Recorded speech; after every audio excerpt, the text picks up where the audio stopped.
Hi, my name is Alex Earl, and this is my recording space.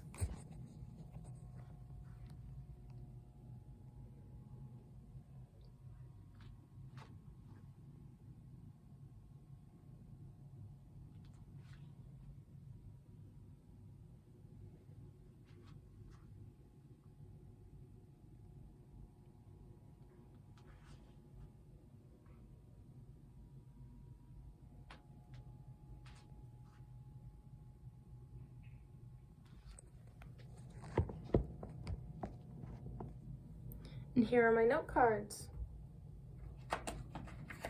if I can grab them.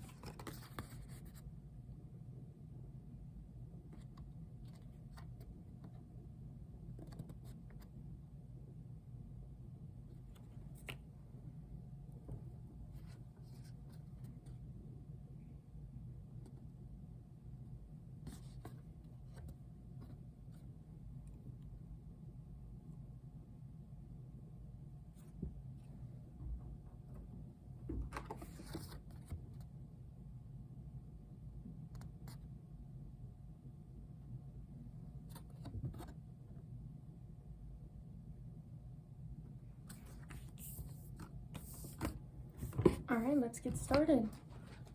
So, if you've ever seen a TV show, there's probably been an episode or something where the characters are riding horses. I don't know about you, but I always thought it looked so effortless and easy in the shows, and when I actually did it, it was not that easy. So when something is like that, it can get a little frustrating. So here are some tips and tricks, hopefully, that will make it a little bit easier if you ever decide to go ride a horse. So the first thing that I want to talk about is the different types of riding, the different styles. So this one right here is a Western saddle. It is associated with Western style riding. So usually when you think of the different styles, you identify it by the saddles and what they look like. So this is Western, and this one over here is English. So with English, it's a little bit more complicated, and there are a couple more rules. So I'm going to be focusing mostly on Western today. So the second thing that I want to talk about in regards to riding is your heels and where they should point or where they should go. A lot of people, when they ride, their heels go up. So like this, their feet look like this, but really you want your feet to look more like this.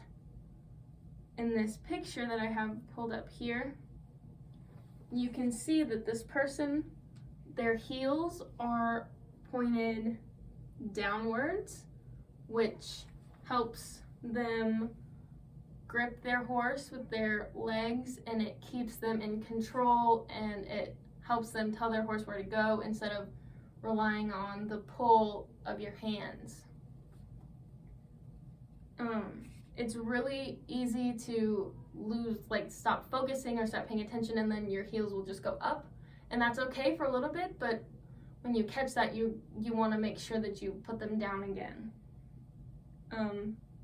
Another thing that a lot of people do is they let their legs kind of hang loose, and so what ends up happening is their legs go away from the horse, and there's this space between your leg and the horse, which basically just gives the horse room to do go wherever it wants, even if you have a hold of the reins, which are what you typically think of when you think of like telling the horse where to go. You think of pulling the reins, but depending on the horse, most horses rely both on the tug of the reins and your leg, because some of them are very stubborn and they won't just listen to the tug of the reins.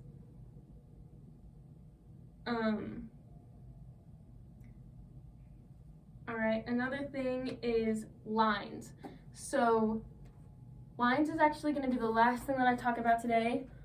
And so with lines, you're going to want your shoulders and your hips and your heels all to be in a straight line. So a funny story, when I first started riding, I had terrible posture. I would ride like this, and you're not supposed to do that, because when you ride like this, you position your arms a little bit better for the reins, and it helps you keep track of where everything should be. So when I first started riding with my horse trainer, he threatened to tie my shoulders back with some twine or with some rope. And he also used a ruler to show me the line from my shoulder to my hip to my heels. He showed me that, and he actually did that at my local fair once, which was a little embarrassing, but actually worked a lot because I got my line straight after that. So yeah, those are some basic tips and tricks on how to ride a horse. So now you can go and impress your friends. Hopefully this was helpful, and I'll do one last 360 view, and I'll show you my note cards one last time before I end this video.